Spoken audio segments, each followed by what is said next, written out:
election. I will be back here. I will be back with another.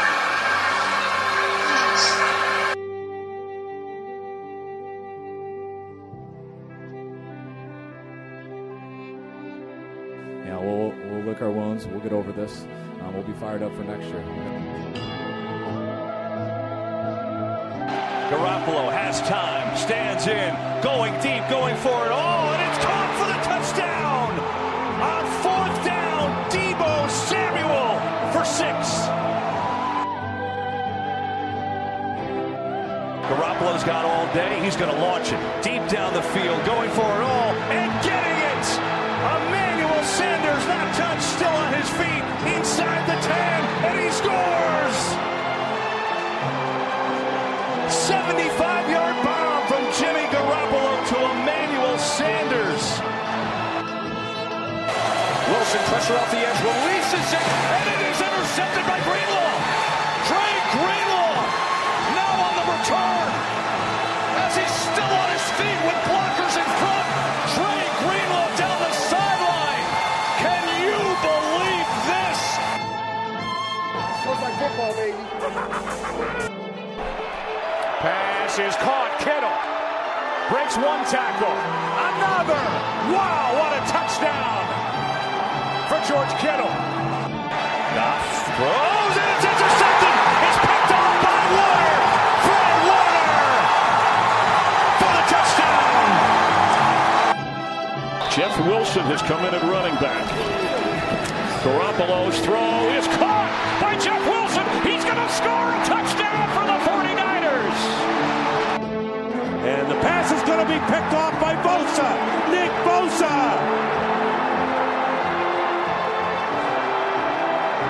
Can't bring him down till he gets to the 8-yard line. Wow. Now Evans in the slot. Winston picked off. It is Richard Sherman, who did not have an interception last year, and he returns it all the way for a 49ers touchdown, 32-yard. Garoppolo fires. It is caught. Still on his feet is Kittle with a big play. And the stiff arm. George Kittle. Flags fly. He's down to the 30. What a run by George Kittle. Taking on everybody. Well, ladies and gentlemen, this is the Gold Blooded Podcast, and I am Joey I. I am joined by Rob, and we are partially joined by Curran. There is technical difficulties, so we're going to do the best that we can. With that said, at least we're being upfront about what's going on. What a fucking debacle this game was. I guess I should start first by apologizing to the email gaggle of people that didn't get the Zoom invite.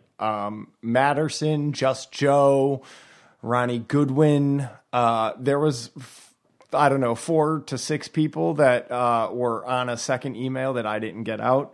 Listen, we had many technical difficulties. Rob can attest. He bailed. He had some technical difficulties, and he just shut the show down and ran. I was left to attempt a viewing party, and I would say we succeeded. Curran joined us for some of the second half, and here we are today. Bob? Tell the people what you really said about the Zoom before we started. How all the people you didn't like, you just didn't send the link to. That as well. Yeah, listen, if I could run that efficiently, we'd probably be doing better as a whole. It was tough to do. In midway, the funniest thing that you have no pivy to. No what? Pivy? You're not pivy to? Did you make that up? No. Okay.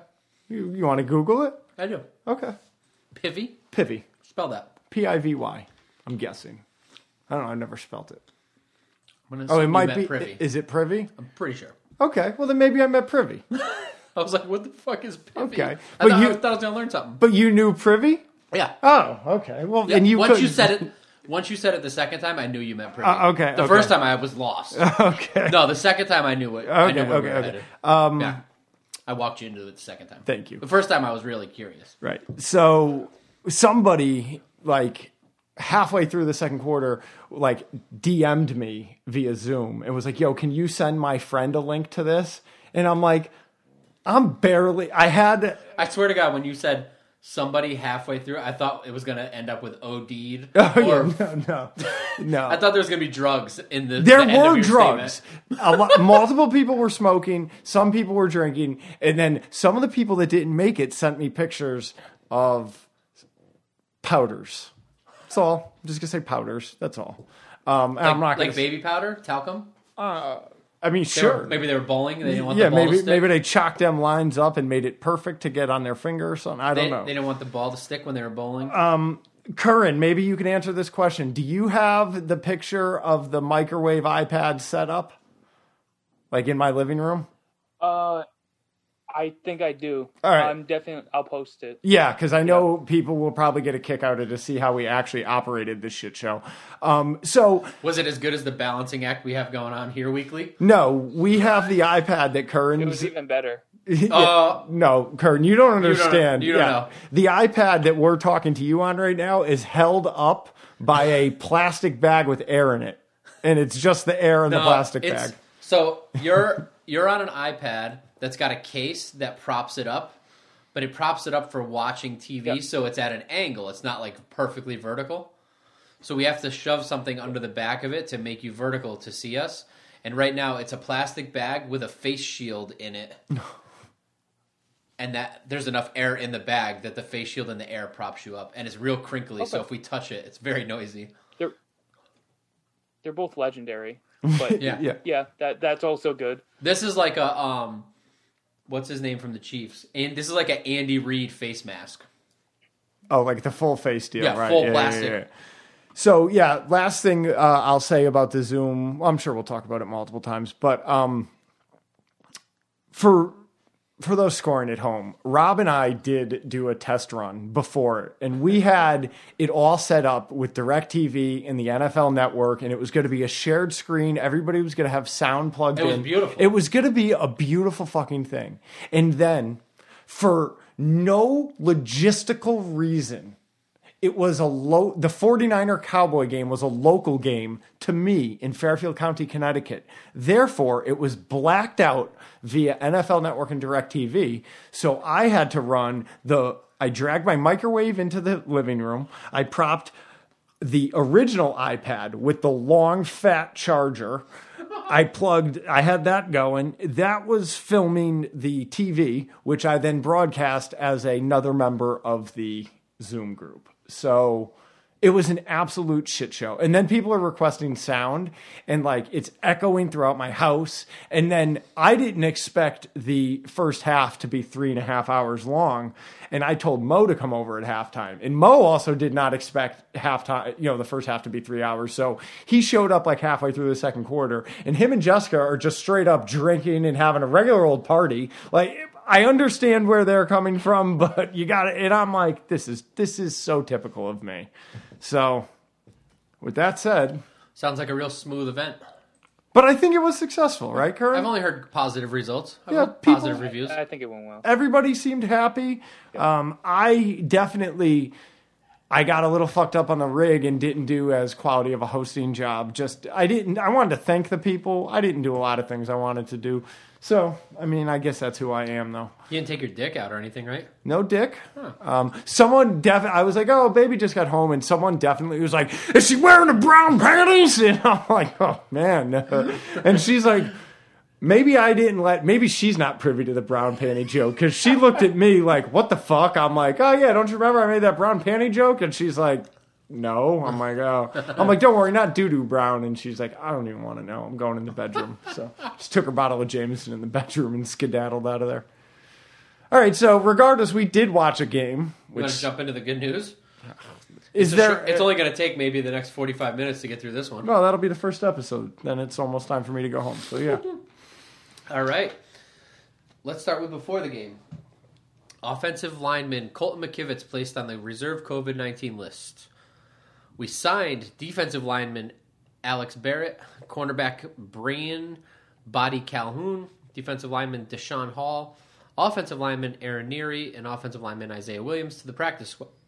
Most of these names I've read at least 25 times this year, and never once was it for any sort of Beast of the Week or any great play they made. Yeah. They literally just bounce on and off the practice squad, the active roster. Yep. They know the plays, so if we need a body in there, they can fill in. You know what I'd like? I'd like to see their tax returns at the end of the year and see how they did. I bet you not very well. I bet you these are the type of people. Remember a couple weeks ago we talked about how you were like, why are we even doing this season? These are the type of people that their family eats because they get put on the active roster. Right, that's what I'm saying. I want to see how well they just, do they make $75,000 a year? Oh, yeah, do they make $150,000? I'm just curious. I'm sure it's good money. I shouldn't say. Right. I'm sure it's good money, but it's definitely money they need. Like, I wonder if they're compensated for the aggravation. You know what I mean? Like, anytime they're activated to the active roster, they make full, whatever the league minimum is, at least. Yeah. Tight end Chase Harrell was released from the practice squad. Oh, no. Well, keep that in mind. Okay. Defensive lineman Kevin Givens had his roster exemption lifted. He was away from the team for a little while for personal reasons. They didn't say what. I don't know if somebody died or if he had a kid or something. I don't know. Mm-hmm. Remember the one before that? Chase Harrell, you were kind of bummed? Oh, yeah. Oh, don't worry. Yeah. Chase Harrell signed to the team's practice squad after that. Oh, nice. Thank God. Wide receiver Sean Poindexter placed on the practice squad injury reserve list. Oh. Running back Austin Walter was placed on the reserve COVID-19 list. I believe that... Oh, no. I got one for you later. Linebacker Mark Nazacha was activated from the IR list. Oh. Tight end Daniel Helm, offensive lineman Dakota Shepley, and offensive lineman Isaiah Williams were activated from the team's practice squad as COVID-19 replacements. That's a special roster. Okay. The morning of the game, Charlie Warner tested positive, so he was placed on the reserve COVID-19 list. Of course he did. During the game, Raheem Mostert re-aggravated his high ankle. He's done for the season. Fuck. Nick Mullins, elbow sprain or strain they were calling it, season ending, may need surgery. Definitely not playing this year. Later. Jimmy Ward is in the concussion protocol. That one was ugly. That he was like scary. Not moving. Yeah, we were together for that one. That was scary. Deion Jordan, Javon Kinlaw, Tarvarius Moore all have knee sprains going on, and they're all day-to-day. None of them sounded too pressing. They all didn't practice yesterday, but there was a walkthrough. It didn't sound... None of it sounded scary yet. Richie James is dealing with an ankle. He's also day-to-day. Richard Sherman after the game, he had calf soreness, and he's day-to-day. I question that. I feel like now that the team is eliminated... He's trying to stay healthy. This is purely opinion. Okay. If he truly thinks he's not going to be with this team next year, the last thing he wants to do is get hurt in the last 2 games of the year and not get paid. And after what happened to his buddy in Seattle, Earl Thomas, when he got hurt and didn't get paid, I feel like this is, again, I could be totally wrong, and he could be active on game day and play. This could have just been he's a veteran, he's coming off of his calf, let's give him the day off. But that's just my gut feeling. After the way he talked about not being here next year and all that bullshit. I would be curious to see how that would affect... Well, he's already missed so many games that I'm sure he's out incentives anyway. So you're right. He may just be throwing a personal foul. Again, he may play this week and totally prove me wrong. Right. Some updates. George Kittle continues to practice. It's looking more and more possible like he might play this week. Jimmy Garoppolo they opened his practice window, and he was back at practice this week. Definitely not this week, and I'm guessing we won't see him next week either. I think the evaluators know what they've got in him. They've seen enough of him, and we can use those quarterback reps better to decide who we're going to give a contract to. Between Beathard, Mullins. Yeah, but I feel like they I don't know. It's hard to say because there still was some slim playoff hope, but I just don't feel like Beathard got a fair shake. Mullins got so much time this year and really didn't deserve it. Last time they both started, Mullins blew him away. Right. So that's the first thing. Second of all, but Mullins didn't do anything to win the job. He did. Not this year, is what I'm saying. Right, but he won the job because he played much better than Beathard when they had even playing field. Yeah. And if you listen to Shanahan talk about Beathard, there's still a lot of talk about what he went through personally. I feel like that's holding him back more than anybody let us know. Maybe, yeah. Because the way it's still being talked about. Yeah, he made a big post about that the other day. Yeah, well, it's the 1-year anniversary. Right, yeah. And Shanahan was talking about how, his brother is stabbed to death. Then we go into quarantine, and it's like one thing after the other for him. And just the fact that they even said it, the way it was brought up, it didn't have to be brought up. Okay. So it made me think that maybe he's handling that hard. I mean, we're going to see. He's played well when he's come into games. But the problem is he's got a rocket ship arm. I mean, that fucking Hail Mary pass, that ball was in the air like 65 fucking yards. Yeah. I mean, it was a beauty. You can't ask for better. No. But his decision making is a little lackluster compared to Mullins, and he will take a fucking hit. True. Maybe they're trying to protect him from himself. What's that, Kurt? Were you surprised that ball made it? No, that's what he's known for. Yeah, he's got a big boy arm. Yeah. I'm surprised. Wish we could give his arm to fucking Jimmy. I'm surprised they caught it. Yeah. All right, quarterback Josh Johnson and wide receiver Kevin White placed on the reserve COVID-19 list. So I don't know if Josh Johnson did something to get himself COVID, or if maybe he lives with Kevin White and he got it, or maybe they were close contacts or something. But boy, what a week to be put on that list. The week he actually had a chance to be active. Yeah. It sucks. Good job, him. stupid. Yeah. Now, who was the other guy that you said got it in the morning? Oh, Charlie Warner. Morning of the game. Right. We then signed quarterback Josh Rosen off of Tampa Bay's practice squad. Yeah, There's your quarterback of the future. A lot of people are talking about that aren't me. I don't care. Well, first of all, he's been on Tampa Bay's practice squad, so we could have signed him anytime. There's actually something to that. Do you know about this or no? What do you got? That other teams attempted to sign him. He chose to stay with the Tampa practice squad and then thought this was a good place. He wanted to go to San Francisco, yeah. But my point is, the 49ers could have signed him last week or the week before or the week they signed Josh Rosen. They could have put him on the active roster. Gotcha. I mean, they would have had to move Mullins or Beathard off of the active roster to do that. But if they really thought there was something there for the future, they probably would have made that move. Right, a little early, right? Yeah. One more tidbit. He was on Tampa Bay's practice squad. You know who Tom Brady's backup is? Matt Hasselbeck? No. Gilbert. Who? What's his name? Tsunami. Yeah. Oh. Yeah. Fucking Tsunami. So he wasn't good enough to beat out Blaine Gabbert to be the backup to Tom Brady. Right. Let's slow down. I 100% agree. I have nothing to say about Josh Rosen. I think it's a great move. When you look at the practice squad quarterbacks out there, it's like Blake Bortles. There's a couple other ones. Right. But none of them look like they're starting quarterbacks. That's why they're on practice squads. But of all of them, Rosen was a number 10 draft pick just a couple years ago.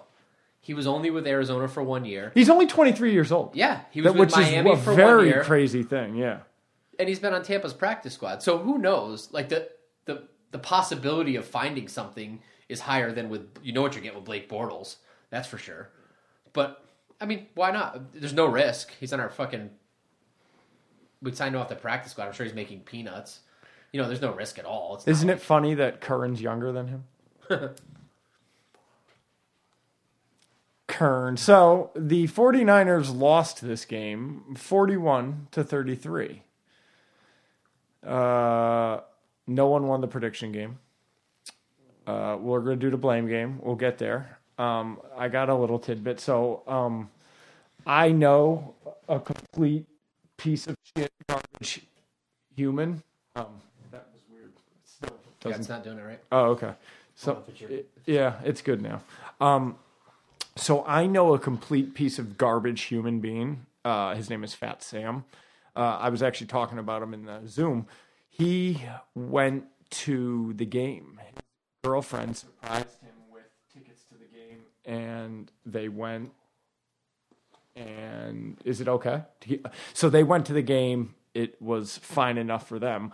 But he was calling me every time the Cowboys would score, and he was trying to FaceTime with me, and I'm like, fuck you, you piece of shit. So then when I spoke to him after the game, he was like, yeah. He's like, can I come on the podcast? I was like, absolutely not. Like, I would never let this scumbag anywhere near this podcast. I was like, the best I could do for you is let you pick next week's games, and that's it. So I have his score prediction, but fuck that guy. Fuck his fat girlfriend. Not buying me a ticket. No, something's not right. I don't know what's going on. Do you think it's affecting the recording? Possibly. Do you think we should take a pause? Yeah. Pause.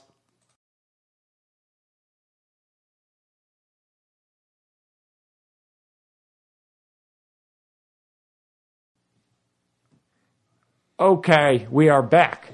Sorry about that, gang. We had some technical difficulties. Aside from the current technical difficulties, we had some soundboard difficulties. Listen, the Gold-Blooded podcast is a technical difficulty. The San Francisco 49ers are a fucking technical difficulty. Fuck me. Fuck me. Fuck me. I'm not handling this well. Our mixer sprained its ACL. I really just wanted a playoff. I just wanted to make the playoffs again. I really wanted to win the division 2 years in a row. And then I really wanted the 49ers to just even if you lose in the first round, just make it to the fucking playoffs. Here we are. Josh Rosen is now the fucking shining light of my life. I heard the knock on him is that he might be a rich kid that doesn't have the motivation. I heard that. Well, I'm a poor guy who doesn't have the motivation, so it sucks for me. That's fair. So, what do you want to get into? The blame game? Is that what you want to do? Kern, do you want to do a blame? I'll do blame. Okay. Fuck quick pick Nick. Okay. We've given him his chance.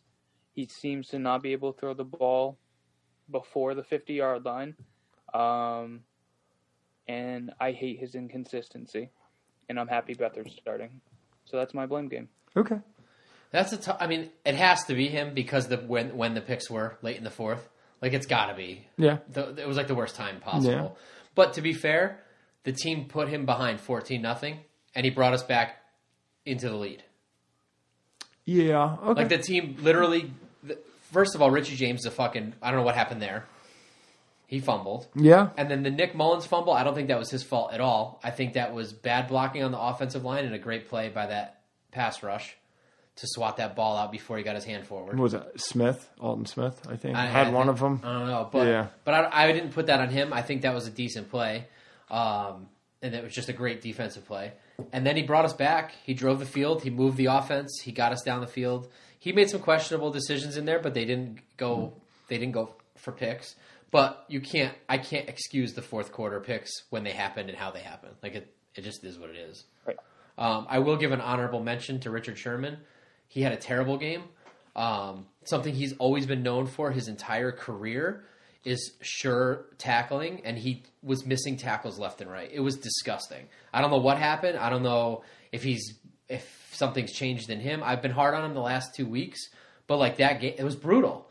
And when I saw that Verrett was out, I was like, thank God Sherman's playing if Verrett's out. And they're not even close. I'll take Verrett any day over Sherman this year. Yeah. Yep. And even Witherspoon had a game. Witherspoon played a good game. Yeah, he played a pretty He got the start opposite Verrett, or opposite Sherman. I expected it to be Mosley, and Witherspoon got the start, and he played a great game, I thought. I thought he might have given himself a chance to have a job next year, to be honest. So my knock on Nick Mullins is at this point, I think we've seen that he's not as nice of a guy as he is, and yeah, he gets us back in there, but he just doesn't win football games, right? Jimmy Garoppolo, right? Say what you will about him, but his record as a starter is his record as a starter. Nick Mullins' record as a starter is not anywhere near that. I mean, Nick Mullins probably has 2 wins, tops 4 as a starter. So he just doesn't win football games. He doesn't do what is needed when it's needed to win football games. With that said, the blame game, I'm going to blame Jerry Jones because it's always Jerry Jones's fault on one level. I don't know. It's hard for me this year because I just don't know. I don't know. It's just it's Jerry Jones's fault. So Nick Mullins is the backup to Jimmy Garoppolo. Right. So he shouldn't be as good. If he was as good or better, then he should be the starter. and Jimmy should be his backup. Right, but he should be able to win football That's games. Fair. That's fair. But here's my question to you. Okay. In the games that he started, if George Kittle plays, if Deebo Samuel plays, and if Nick Bosa plays, does he get more wins than he got? I don't know. Probably. Yes, of course. Probably. Here's my point. Nick Mullins is not ever going to be a starter in the NFL for any team. Yeah. Not a good one. If he's a starter in the NFL, it's like the year we had, it's like Shanahan's first year, we had those scrubs. Yeah. It's like, it's just a filler, a seat filler. Sure. We need to put someone out on the field. Here's a guy that can play football. Yeah, a competent He's guy. never, yeah. We want Nick Mullins to start. He's never going to be the face of a That's franchise. not never going to be him. Right. But if everyone's healthy and we have a good starter, a franchise quarterback starter, I'm okay with him as a backup. I think he runs the offense sufficiently. I don't think you never, if you're a football team, if you're an NFL football team and your backup is playing more than 3 games in a row, you're fucked. Your season's fucked. It just doesn't happen in the NFL where you have a backup that's good enough to get you there. I hear you. I just feel that I don't know. He's just proven to me that he just doesn't have that factor to keep it together. Whether it's the fourth quarter, those are games that, this was the last 2 weeks have been absolute must-win games against the team from Washington and the Dallas motherfucking Cowboys. Regardless of Nick Bosa and Kittle and Deebo, if you can't finagle a victory from one of those 2 teams, I don't want you as my backup. That's how I feel about it. Neither one of those teams are deserving playoff teams. They're sub-500 teams. If you can't beat them, even with our roster, as in the condition it's in, fuck off. It's just, never gonna change me. You're never gonna change me. We know that. Who I am. I'm fairly certain that Beathard's gone and Mullins is the backup next year. Beathard's an unrestricted free agent. Mullins is a restricted free agent. So that changes the money situation. We'll probably could get Mullins cheaper than Beathard. Unless Josh Rosen. That's another option. As a backup, I don't know. We'll see.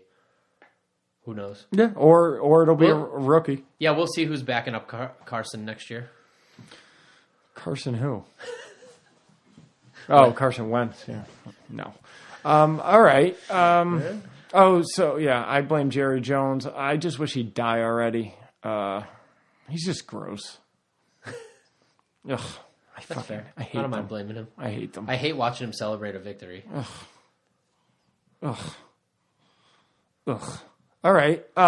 Offensive beast of the week. You want to do it? Yeah, for me, it's Jeff Wilson. Okay. First of all, he was injured more than once, kept coming back in the game. You could tell that guy is fucking hungry. That guy is trying to be the backup to Raheem Mostert next year. He's trying to bump McKinnon and Coleman right the fuck out of there and be the number 2. That guy's hungry. That guy's an animal.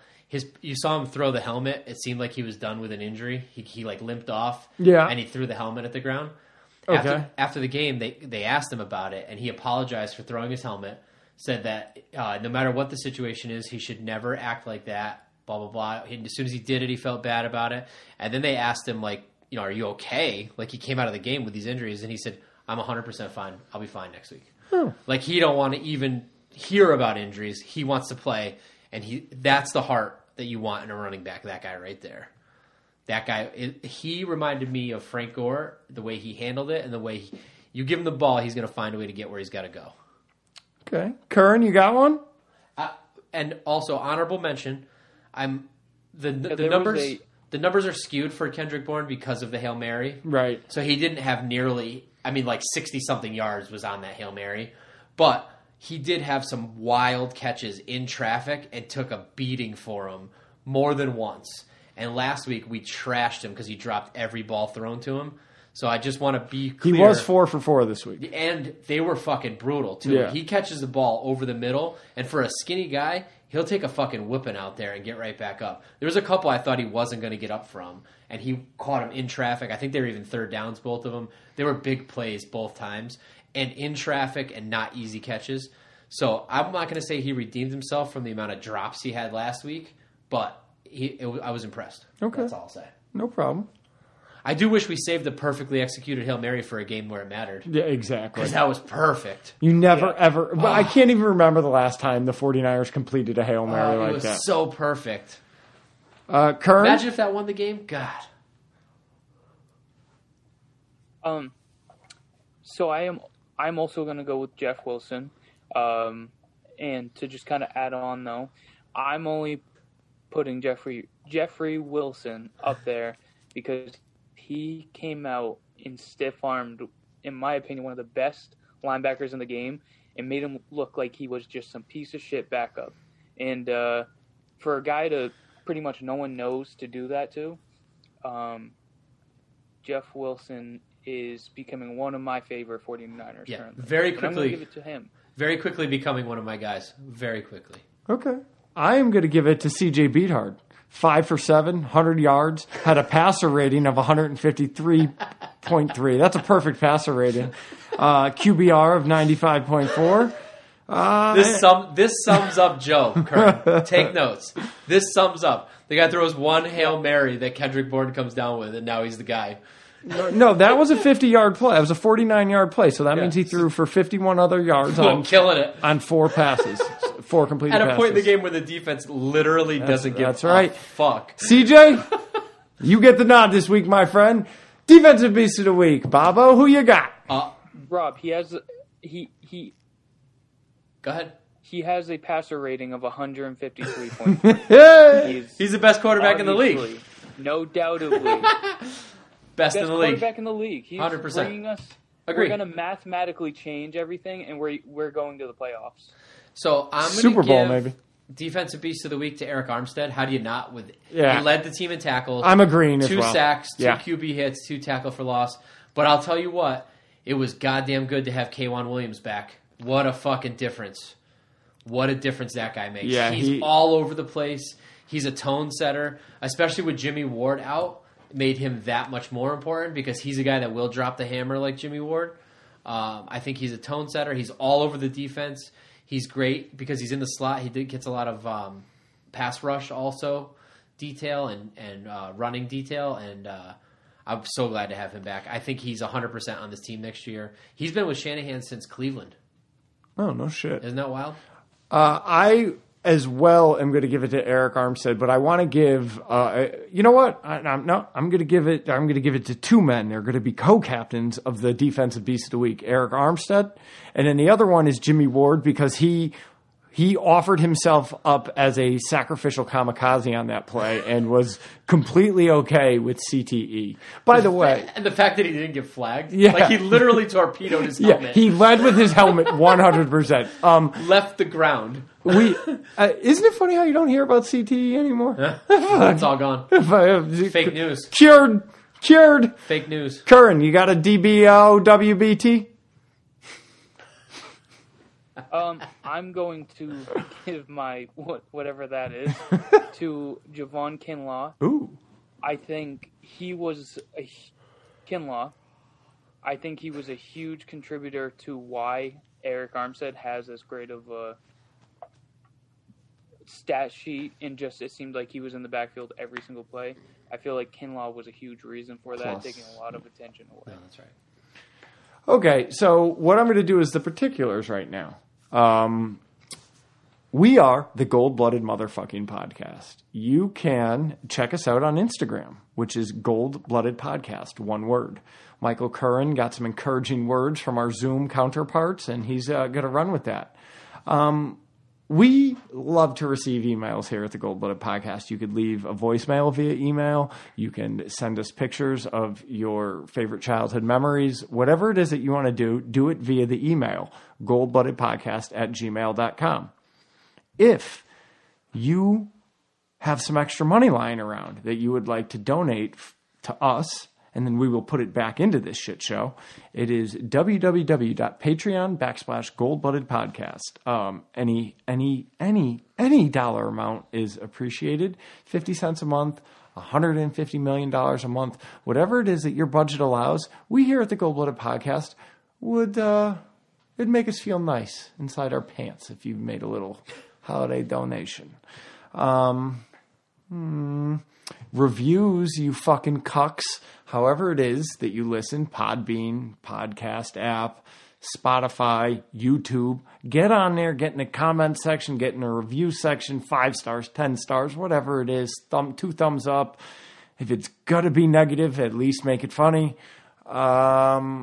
Last but not least, our sponsor, you fuckers, Lucky Rose Tattoo. Get the fuck in there. There's 2 ways. That's in Middlebury, Connecticut, for those of you scoring at home. But what you could do is you could go to lucky_rose_tattoo on the Instagram, or you could go to luckyrosetattoo.bigcartel.com and buy all sorts of magic shit. You could get gift certificates for this motherfucker. You could get hats and shirts and all sorts of fucking shit. Check it out. All right.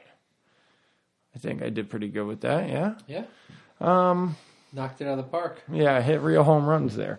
So with that said, the one aspect of the Zoom that I was most impressed with, that I talked to everyone about, was that we had people ranging from Hawaii to England.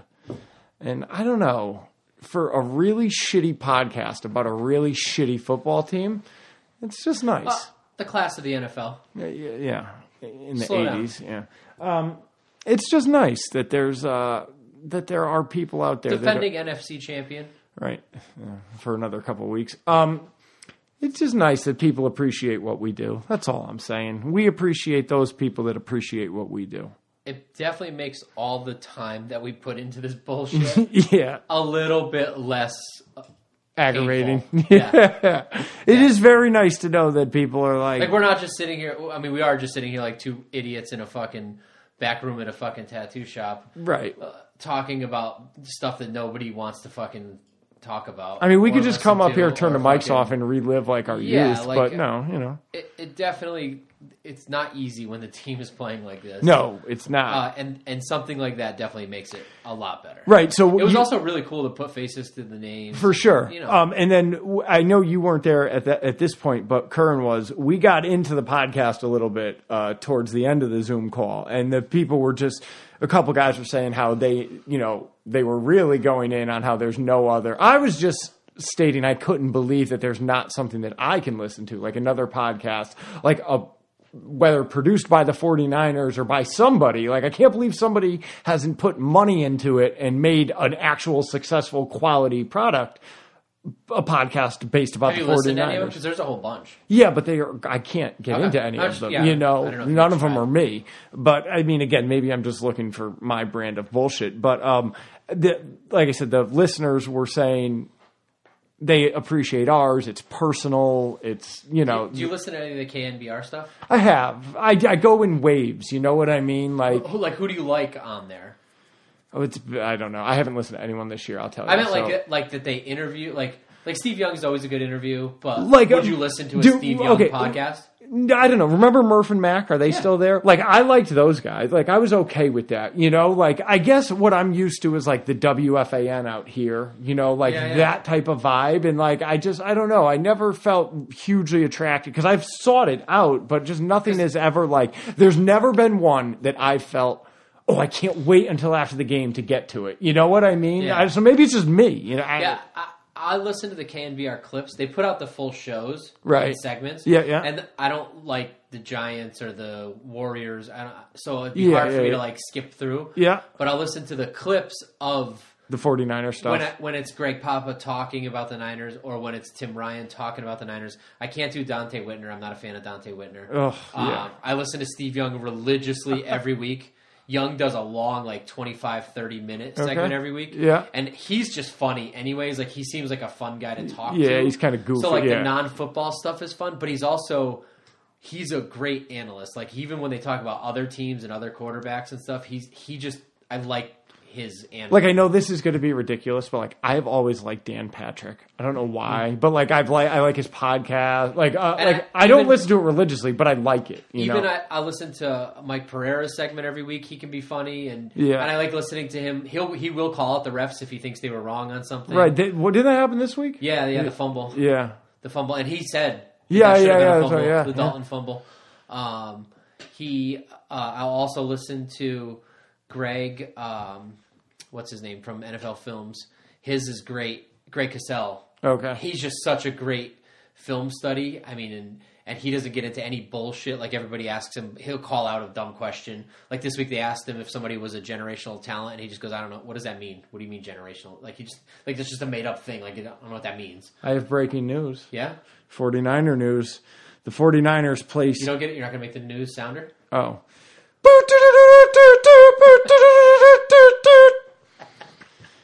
49ers place Trent Taylor and 2 practice squatters on the COVID-19 list. Huh? Chase Harrell. Fuck! and fullback Josh Hockett. Hokett. Yeah, they're on the, they're over there. Way to go, Trent. There was your fucking chance. Yeah, there you go. All right. Curran, you got anything you want to say? Nope. No. Fuck it, he said. Bob? All right, everybody. Fuck you.